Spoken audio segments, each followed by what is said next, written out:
नमस्कार मित्रों एवं साथियों। इस वीडियो के अंतर्गत हम हिंदी वर्णों के मात्रा विधान के संबंध में विस्तार से जानेंगे।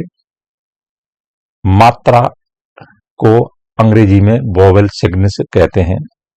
इस मात्रा शब्द का प्रयोग दो अर्थों में होता है। पहला है माप की इकाई और दूसरा स्वर चिन्हों या लिपि चिन्हों के रूप में। माप की इकाई का प्रयोग छंद के क्षेत्र में होता है, परंतु यहाँ इसका प्रयोग दूसरे अर्थ में या स्वर चिन्हों के रूप में होता है। जब किसी व्यंजन के साथ स्वर जोड़ा जाता है तो उसका प्रयोग मात्रा चिन्ह के रूप में होता है। वस्तुतः व्यंजन के साथ स्वर का मिला रूप या स्वर चिन्ह स्वर की मात्रा कहलाता है। स्वर वर्ण जब व्यंजनों से जुड़ते हैं तब इनके पूरे नहीं बल्कि खंडित रूप प्रयुक्त होते हैं। स्वर का खंडित रूप या टुकड़ा रूप ही व्यंजन में प्रयोग होता है। स्वर के ये खंडित रूप चिन्ह ही मात्रा कहलाते हैं। स्वरों के मात्रा चिन्ह निश्चित हैं। प्रत्येक स्वर की मात्रा इस प्रकार है जैसा कि स्क्रीन पर प्रदर्शित है। जो लाल अक्षरों में हिंदी में कुल 11 स्वर हैं और उनकी 11 स्वरों में से आ को छोड़ करके 10 स्वरों की मात्रा इस प्रकार है। स्क्रीन पर हम गौर से देखें।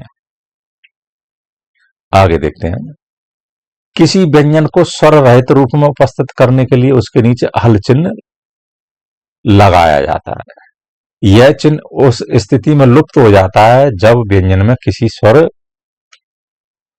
की उपस्थिति दिखाने के लिए उस वर्ण के साथ मात्रा लगाई जाती है। यानी जो व्यंजन वर्ण है वो शुद्ध व्यंजन होते हैं, उनमें हल चिन्ह लगा होता है। यदि हल चिन्ह को हटाना होता है तो उस पर कोई ना कोई मात्रा लगाई जाती है। वर्णों के मात्रा विधान की एक विशेषता यह भी है कि इसमें किसी भी व्यंजन वर्ण के साथ एक से अधिक स्वर की मात्रा का प्रयोग नहीं किया जाता। यानी ये सबसे बड़ी एक विशेषता है कि किसी भी व्यंजन में एक से अधिक स्वरों की मात्रा प्रयोग नहीं होती, केवल एक ही मात्रा का एक साथ प्रयोग होता है। जिस स्वर की मात्रा का प्रयोग होता है उस स्वर की उपस्थिति व्यंजन के अंत में मानी जाती है। यानी एक मात्रा का ही प्रयोग होता है और व्यंजन का उच्चारण पहले होता है और स्वर की मात्रा उसका अंत में होती है। यानी उस व्यंजन के अंत में उपस्थित मानी जाती है स्वर की मात्रा।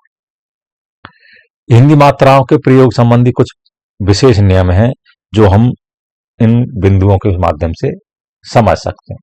जैसे पहला बिंदु है, वर्णों में मात्राओं या चिन्हों के प्रयोग की पद्धति कैसी है? सांकेतिक है। यानी स्वरों की ये मात्राएं हैं व्यंजनों में संकेत रूप में ही प्रयुक्त होती हैं।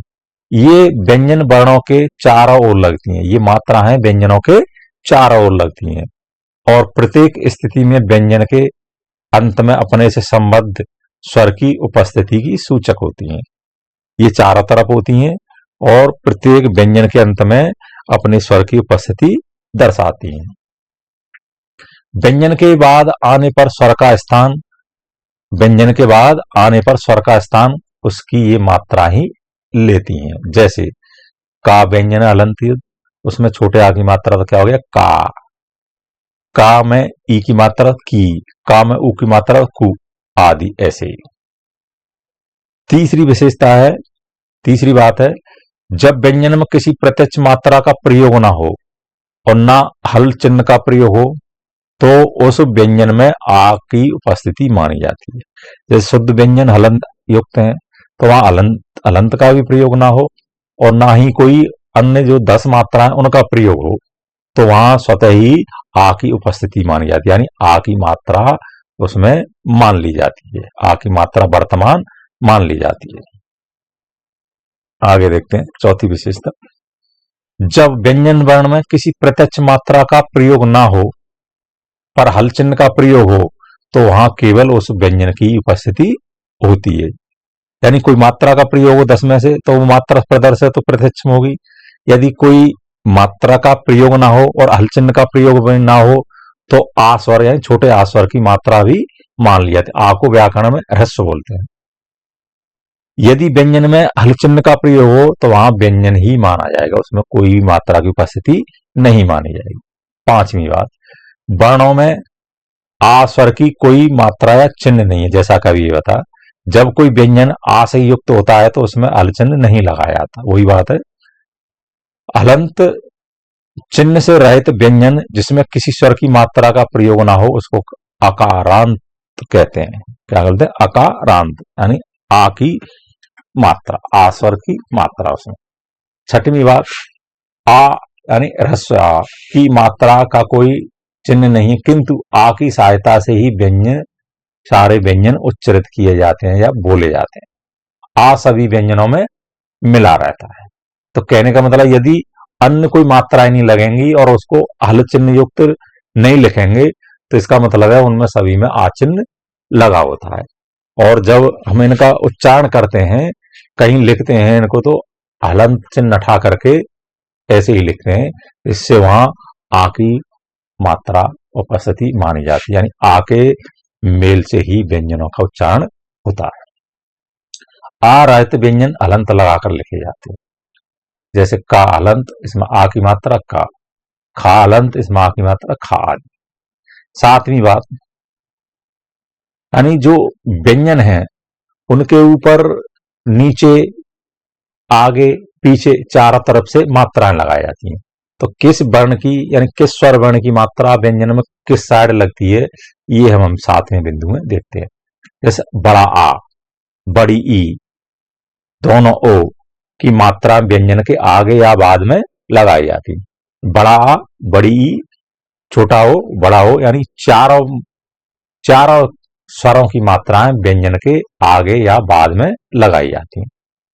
ई यानी छोटी ई की, ह्रस्व की मात्रा व्यंजन के पहले लगाई जाती है। और ए आई यानी दोनों ए की मात्राएं व्यंजन के ऊपर लगाई जाती है। और उ उ और रिसीवर की मात्राएं व्यंजन के नीचे लगाई जाती है। आगे आठवां बिंदु, अनुस्वार।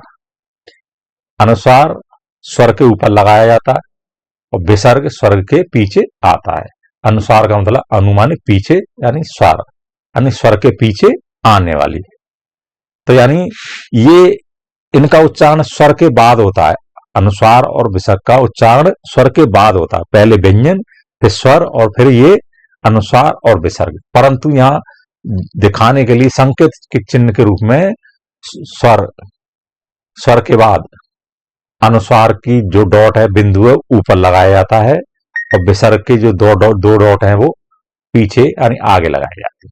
जैसे का ऊपर है, का, कहा, कहा, ऐसे। नमी बात है, ऊ की मात्रा जब रा में मिलती है, यानी रा व्यंजन में मिलती है, तब उनका आकार कुछ निराला हो जाता है।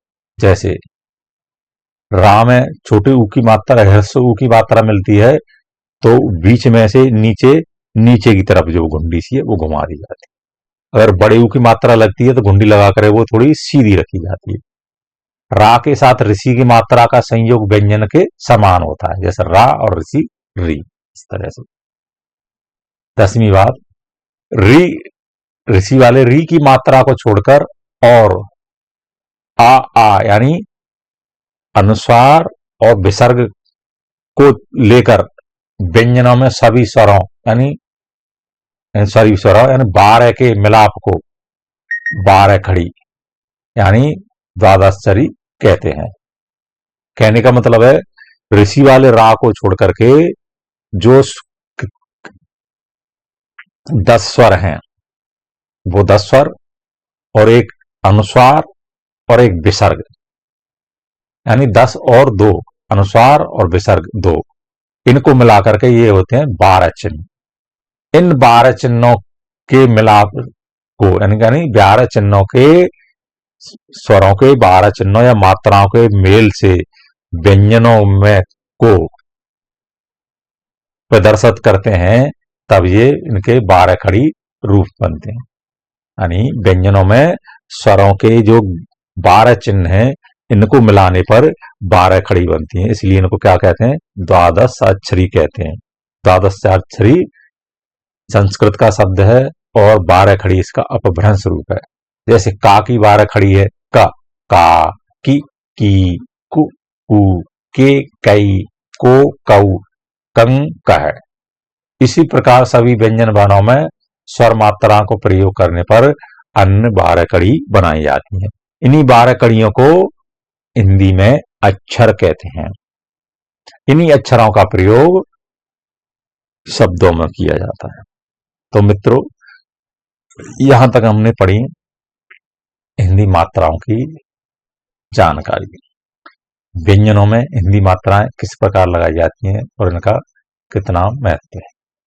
तो जब तक हम मात्राओं का प्रयोग करना सही नहीं सीखेंगे, तब तक शुद्ध हिंदी लिखना नहीं सीखेंगे, मानक हिंदी लिखना नहीं सीखेंगे। तो यहां तक के लिए धन्यवाद।